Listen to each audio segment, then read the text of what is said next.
কাম কৰিবলৈ আহিব লাগিব আৰু তেখেতসকলৰ সময়মতে দ্বিতীয় পালি আমাৰ প্ৰতিষেধক লোৱাৰ ব্যৱস্থা কৰিব লাগিব। এতিয়া প্ৰত্যেক চৰকাৰী কাৰ্যালয়ৰ মুৰব্বীজনে তেখেতৰ নিজৰ কাৰ্যালয়ৰ এখন সকলো কৰ্মচাৰীৰ তালিকা প্ৰস্তুত কৰিব লাগিব। কোনজন কৰ্মচাৰীয়ে কেতিয়া প্ৰতিষেধক লৈছে, প্ৰথমটো কেতিয়া লৈছে, দ্বিতীয়টো কেতিয়া লৈছে, দ্বিতীয়টো যদি লোৱা নাই তেতিয়াহ'লে সেইটো সময়মতে সেই প্ৰতিষেধক দিয়া ঠিক কৰিব লাগিব। কেনেবাকৈ যদি কোনোবাই এতিয়াও এপালিও লোৱা নাই তেওঁক 3 দিনৰ ভিতৰত প্ৰতিষেধক দি কাৰ্যালয়ত কাম কৰিবলৈ আনিব লাগিব। এইখিনি মুৰব্বী প্ৰত্যেকটো চৰকাৰী কাৰ্যালয়ৰ মুৰব্বীজনক এই দায়িত্ব অৰ্পণ কৰা হৈছে। আন্তঃজিলা যাতায়ত, আমি আন্তঃজিলা যাতায়ত প্ৰাইভেট সেক্টৰ বা পাব্লিক সেক্টৰ দুইটা খণ্ডতে সকলো যান বাহন আমি মুকলি কৰি দিবলৈ বিচাৰিছোঁ আৰু ইয়াত 100% মানে 100% আসনত যাত্ৰী থাকিব পাৰিব। তেওঁলোকে মাস্ক পৰিধান কৰিব লাগিব আৰু এই মাস্ক পৰিধান কৰি এই যাত্ৰী অহা যোৱা কৰিব লাগিব। কিন্তু এজনো থিয় হৈ যোৱা যাত্ৰী তাত অতিৰিক্তভাৱে উঠিবলৈ দিয়া নহ'ব আৰু সেইখিনি প্ৰত্যেক যাৰ যাৰ দায়িত্ব আছে পৰিবহণ বিভাগকে ধৰি তেওঁলোকে ইয়াত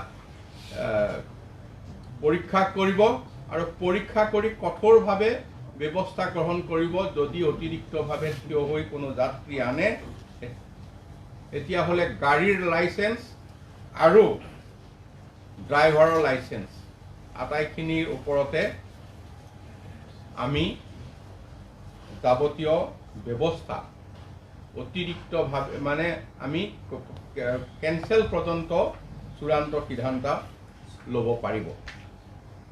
এতিয়া এটা কথা আমি নিশ্চিত কৰিব বিচাৰিছোঁ যে কমেও এপালি প্ৰতিষেধক লোৱা যাত্ৰীয়েহে এই মানে যাত্ৰীবাহী বাছত যাব পাৰিব। আমি দুপালি প্ৰতিষেধককে নিশ্চিত কৰিবলৈ গৈছোঁ, কিন্তু কথা হ'ল কি এপালি লোৱাৰ পিছত আন পালি লোৱাৰ যিহেতু এটা নিৰ্দিষ্ট সময় থাকে, গতিকে সেই দ্বিতীয় পালিটো আমি খুব জোৰকৈ বলবৎ কৰিবলৈ বিচৰা নাই। হয়তো কিছুদিনৰ পিছত সেইটো আমি বলবৎ কৰিব পৰা যাব। অটো ৰিক্সা হওক, চাইকেল ৰিক্সা হওক, তাৰপিছত টেক্সি হওক, এই সকলোতে মানে 100% ফুল কেপাচিটিত মানুহ যাব পাৰিব, খালি অতিৰিক্ত মানুহ যাব নোৱাৰিব। মাস্ক পৰিধান কৰাটো যাত্ৰী আৰু চালক দুয়োৰ বাবে বাধ্যতামূলক। বাইকত 2জন যাব পাৰিব, সেইমতে তাত বাইকত যোৱাসকলেও যাত্ৰীয়েও তেওঁলোকে মাস্ক পৰিধান কৰিব লাগিব আৰু কমেও এপালি ভেকচিন ল'ব লাগিব। এই গোটেই কথাখিনি আপোনালোকক জনাইছোঁ। লঘু যান বাহনৰে সকলো যাত্ৰী চলাচল কৰিব পাৰিব, ব্যক্তিগত যান বাহনৰে কিন্তু মাস্ক পৰিধানটো বাধ্যতামূলক। এই কথাখিনি আপোনালোকক আজি ৰাইজৰ প্ৰতি আমি আহ্বান জনাইছোঁ আপোনালোকৰ সংবাদ মাধ্যমৰ জৰিয়তে যে এইবাৰ যিহেতু মুকলি কৰি দিয়া হৈছে, বাকী আনুষংগিক নিয়ম নীতিখিনিও কঠোৰভাৱে বলবৎ হ'ব। ইয়াত সংশ্লিষ্ট কৰ্তৃপক্ষসমূহে ইয়াক কঠোৰভাৱে পৰীক্ষা কৰিব আৰু এই ক্ষেত্ৰত ব্যৱস্থা গ্ৰহণ কৰিব। কাৰণ আমাৰ সন্মুখত আমি কেইদিনমানৰ আগলৈকে কেৰেলা আৰু মহাৰাষ্ট্ৰৰ উদাহৰণ আমি সকলোৱে দেখিছোঁ। তাত আজি অৱস্থা মুকলি কৰি দিয়াৰ পিছত কি হৈছে। গতিকে অসমত তেনে পৰিস্থিতি হ'বলৈ আমি কোনো পধ্যে দিব নোৱাৰোঁ। সেইকাৰণে মই সকলো ৰাইজক মই অনুৰোধ জনাইছোঁ যে আপোনালোকে নিয়ম মানি চলিব, নহ'লে আকৌ পুনৰ এই শিথিলতাবিলাক দূৰ কৰি হয়তো আকৌ আমাৰ এটা আমি মানে পুনৰ কণ্টেইনমেণ্ট বা লকডাউনৰ ফালে ঘূৰি যাব লগা হ'ব পাৰে। গতিকে এই সময়খিনি আপোনালোকৰ ওপৰত নিৰ্ভৰ কৰিব। আপোনালোকে যদি নিজক নিজে ভালকৈ নিয়ন্ত্ৰণ কৰে, আমি সদায় ভাল ধৰণে এনেকৈ মানে চলাচল কৰিব পাৰিম, অন্যথা আমি আকৌ কঠোৰ ব্যৱস্থালৈ আহিব লাগিব। এতিয়া শিক্ষানুষ্ঠানৰ ক্ষেত্ৰত মই ক'ব বিচাৰিছোঁ, শিক্ষানুষ্ঠানত স্নাতকোত্তৰ বা সমপৰ্যায়, স্নাতক বা সমপৰ্যায়, হায়াৰ ছেকেণ্ডেৰী চূড়ান্ত বৰ্ষ বা সমপৰ্যায়ৰ অন্যান্য টেকনিকেল বা অন্যান্য যিখিনি শিক্ষানুষ্ঠান আছে, এইখিনি সকলো আমি চূড়ান্ত বৰ্ষটো কেৱল মুকলি কৰিবলৈ বিচাৰিছোঁ। এতিয়া চূড়ান্ত বৰ্ষটো মুকলি কৰিবলৈ যাওঁতে তাত কিছু প্ৰস্তুতিৰ প্ৰয়োজন আছে। আমি আজিৰ পৰাই এই সময় প্ৰায় শিক্ষা সেই অনুষ্ঠানসমূহৰ মুৰব্বীসকলক জনাবলৈ বিচাৰিছোঁ যে তেখেতসকলৰ তাত থকা অধ্যাপক, অধ্যাপিকা, শিক্ষক, শিক্ষয়িত্ৰী, নন টিচিং ষ্টাফ, গোটেই এমপ্লয়ী আৰু যিসকলে পাঠ গ্ৰহণ কৰিব ছাত্ৰ ছাত্ৰী, তেওঁলোকৰ তালিকা প্ৰস্তুত কৰিব লাগিব। ভেকচিন চাৰ্টিফিকেট তেওঁলোকৰ চাব লাগিব, কেইপালি ভেকচিন তেওঁলোকে লৈছে, আৰু তেওঁলোকক দুপালি ভেকচিনৰ কাৰণে আমি আহ্বান জনাম। তথাপিও এপালি ভেকচিন যিসকলে লৈছে তেখেতসকলক আমি এই গোটেই প্ৰক্ৰিয়াটোত মানে জড়িত হ'বলৈ আমি অনুমতি দিছোঁ। আৰু সেইটোৱেই নহয়, আৰু দ্বিতীয় পালি লোৱাৰ কাৰণে তেখেতে মুৰব্বীজনে বিশেষভাৱে ব্যৱস্থা কৰিব। আৰু এতিয়াও যদি কোনোবাই এপালিও নোলোৱাকৈ ক্লাছ কৰিবলৈ আহিছে বা এই গোটেই প্ৰক্ৰিয়াটোত সহযোগ কৰিবলৈ আহিছে, তেখেতক 3 দিনৰ ভিতৰত ভেকচিন দিহে তাত ক্লাছত উপস্থিত হ'বলৈ অনুমতি দিব। আমি 3টা দিন প্ৰিপেৰেশ্যনত লৈছোঁ। এইখিনি শিক্ষানুষ্ঠানৰ মুৰব্বীয়ে 3টা দিনত প্ৰস্তুত কৰিব। অহা কাইলৈ বৃহস্পতিবাৰ, শুকুৰবাৰ আৰু শনিবাৰত 3টা দিনৰ প্ৰস্তুতি কৰি সোমবাৰৰ পৰা সম্পূৰ্ণৰূপে ক্লাছ কৰিব। এটা ক্লাছত 30 জনৰ ওপৰ হ'ব নোৱাৰিব। ছেকশ্যন তেখেতসকলে বঢ়াই দিব। ছেকশ্যন বঢ়োৱাত কোনো অসুবিধা নাই, যিহেতু এটা শিক্ষা অনুষ্ঠানত চূড়ান্ত বৰ্ষটোৰে ক্লাছ হ'ব। গতিকে শিক্ষকৰো অভাৱ নহয় আৰু ৰুমৰো অভাৱ নহয়। গতিকে তেখেতসকলে ছেকশ্যন বঢ়াব। ছেকশ্যন বঢ়াই 30 জনৰ ছাত্ৰ ছাত্ৰীৰ ভিতৰত তেখেতসকলে পাঠদানৰ ব্যৱস্থা কৰিব। এই ক্ষেত্ৰত এটা কুৱেশ্যন সকলোৰে মনত আহিছে, আমি ক্লিয়াৰ কৰি দিবলৈ বিচাৰিছোঁ। সেইটো হৈছে 18 বছৰ হায়াৰ ছেকেণ্ডেৰী ছেকেণ্ড ইয়েৰত যাওঁতে 18 বছৰ হৈছে নে নাই। যদি 18 বছৰ হৈছে ভেকচিন ল'ব, আৰু যদি 18 বছৰ হোৱা নাই, 2 মাহ 4 মাহ বাকী আছে বা ভেকচিন দিব পৰা হোৱা নাই, তেতিয়াহ'লে তেওঁকো ক্লাছ কৰিবলৈ অনুমতি দিব। এতিয়া ইয়াত হোষ্টেলৰ ক্ষেত্ৰত কিন্তু কিছু ব্যৱস্থা আমি লৈছোঁ। যদি কোনোবা হোষ্টেলত থাকিবলৈ বিচাৰে, হোষ্টেল খোলে, তেতিয়াহ'লে 2 পালি ভেকচিন কম্পালচৰি। 2 পালি ভেকচিন নোলোৱাকৈ হোষ্টেলত থকাটো কাৰো এলাও নহয়। হোষ্টেলত থকা ৱাৰ্ডেনৰো এলাউ নহয়, হোষ্টেলত থকা ৰান্ধনীৰো এলাউ নহয়, কৰ্মচাৰীৰো এলাউ নহয়, আৰু বৰ্ডাৰৰো হোষ্টেলত থকা বৰ্ডাৰৰো এলাউ নহয়। গতিকে এই হোষ্টেলটো আমি ঠিক কৰিবলৈ মানে কঠোৰ হ'বলৈ বিচাৰিছোঁ যে হোষ্টেলত থাকিব লগা হ'লে 2 পালি ভেকচিন কম্পালচৰি থাকিব লাগিব। এতিয়া আমি 3 দিন প্ৰক্ৰিয়াটো আৰম্ভ কৰি 5 তাৰিখ যদি আমাৰ দেওবাৰ হয়, ৰবিবাৰ হয়, তেতিয়াহ'লে 6 তাৰিখ সোমবাৰৰ পৰা পূৰ্ণোদ্যমে ক্লাছ চলিব। কিন্তু ছাত্ৰ ছাত্ৰী, শিক্ষাৰ মুৰব্বী মানে শিক্ষানুষ্ঠানৰ মুৰব্বী, শিক্ষক শিক্ষয়িত্ৰী, কৰ্মচাৰীসকল অহাকালিৰ পৰাই এই প্ৰস্তুতিৰ কাৰণে শিক্ষানুষ্ঠানলৈ যাব। শিক্ষানুষ্ঠানলৈ গৈ মুৰব্বীৰ লগত সহযোগ কৰি এই সকলো প্ৰক্ৰিয়া সম্পূৰ্ণ কৰাৰ পিছত আমাৰ 6 তাৰিখ সোমবাৰৰ পৰা ক্লাছ আৰম্ভ হ'ব। এতিয়া সভা সমিতিৰ কথা আহিল। সভা সমিতিৰ ক্ষেত্ৰত আমি কৈছোঁ যে গোটেই কামবিলাকত এইবাৰ আমি ঠিক কৰিছোঁ 2 পালি ভেকচিন নহ'লেও এপালি ভেকচিন কম্পালচৰি।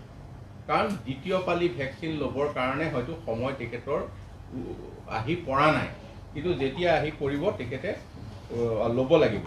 গতিকে 50 গৰাকী লোকে সভা সমিতিত ভাগ ল'ব পাৰিব।